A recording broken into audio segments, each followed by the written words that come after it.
ದಯವಿಟ್ಟು ಡೆಂಗ್ಯೂ ಜ್ವರ ಬಹಳ ಹರಡ್ತದೆ. ಬಟ್ ಇದ್ರ ಬಗ್ಗೆ ರಾಜ್ಯ ಸರ್ಕಾರ ಚೂರು ಕೂಡ ಗಮನ ತಗೊಳ್ತಾ ಇಲ್ಲ. ನನ್ನ ಮಗಳಿಗೆ ಆಗಿದ್ದೇನೆ, ಇನ್ನೊಬ್ಬ ಯಾರ ಮಕ್ಕಳಿಗೂ ಆಗ್ಬಾರ್ದು. ನನ್ನ ಮಗಳಿಗೆ ನಾನು ಕಳ್ಕೊಂಡ್ಬಿಟ್ಟಿದ್ದೀನಿ. 4 ಲಕ್ಷ ರೂಪಾಯಿ ಖರ್ಚು ಮಾಡಿದ್ದೀನಿ. 2 ಡೇಸ್ 2 ದಿನದಲ್ಲಿ ನನ್ನ ಮಗಳಿಗೆ ಕಳ್ಕೊಂಡಿದ್ದೀನಿ. ಎಲ್ಲಾ ಕಡೆ ಸೊಳ್ಳೆ ಆಡ್ತಾ ಇದೆ, ಎಲ್ಲಾ ಕಡೆ ಡೆಂಗ್ಯೂ ಆಡ್ತಾ ಇದೆ. ಸಾಮಾನ್ಯವಾಗಿ ಚಿಕ್ಕಮಗಳೂರು ಜಿಲ್ಲೆಯಲ್ಲಿ ಸಖತ್ತಾಗಿ ಆಡ್ತಾ ಇದೆ. ಬಟ್ ರಾಜ್ಯ ಸರ್ಕಾರ ಯಾವುದೇ ಕಡೆ ಇಲ್ಲಿನ ಶಾಸಕರಾಗ್ಲಿ, ಇಲ್ಲಿನ ಗ್ರಾಮ ಪಂಚಾಯತ್ ಮೆಂಬರ್ಸ್ಗಳಾಗ್ಲಿ ಯಾರು ಕೂಡ ಇದ್ರ ಬಗ್ಗೆ ಗಮನ ತಗೊಂತಾ ಇಲ್ಲ. ದಯವಿಟ್ಟು ನಂಗೆ ಯಾರಿಂದ ಸಹಾಯ ನಾನು ಕೇಳ್ತಾ ಇಲ್ಲ. ಯಾವ್ದು ನಾನು ಸಹಾಯ ಕೇಳ್ತಾನೆ, ಹೋಟ್ಲಲ್ಲಿ ದುಡಿಮೆ ಮಾಡ್ತೀನಿ, ನನ್ನ ಮಗಳು ಉಳಿಸ್ಕೊಂಡು ನನ್ನ ಮನೆ ಮಟ್ಟ ಮಾರಿ.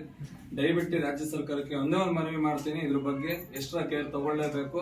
ಗೌರ್ಮೆಂಟ್ ಹಾಸ್ಪಿಟಲ್ ಅಲ್ಲಿ ಪ್ರತಿಯೊಬ್ಬರು ಹೋಗೋರು ಬಡವರು.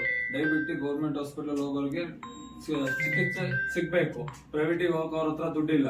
ದಯವಿಟ್ಟು ನನ್ನ ಮಗಳಿಗೆ ಆಗಿದ್ದೇನೆ, ಯಾರಿಗೂ ಆಗ್ಬಾರ್ದು. ಇಲ್ಲ ಅಂತ ಹೇಳಿದ್ರೆ ನಿಜವಾಗ್ಲೂ ನಿಮಗೆ ರಾಜ್ಯ ಸರ್ಕಾರಕ್ಕೆ ಚೀಮಾರಿ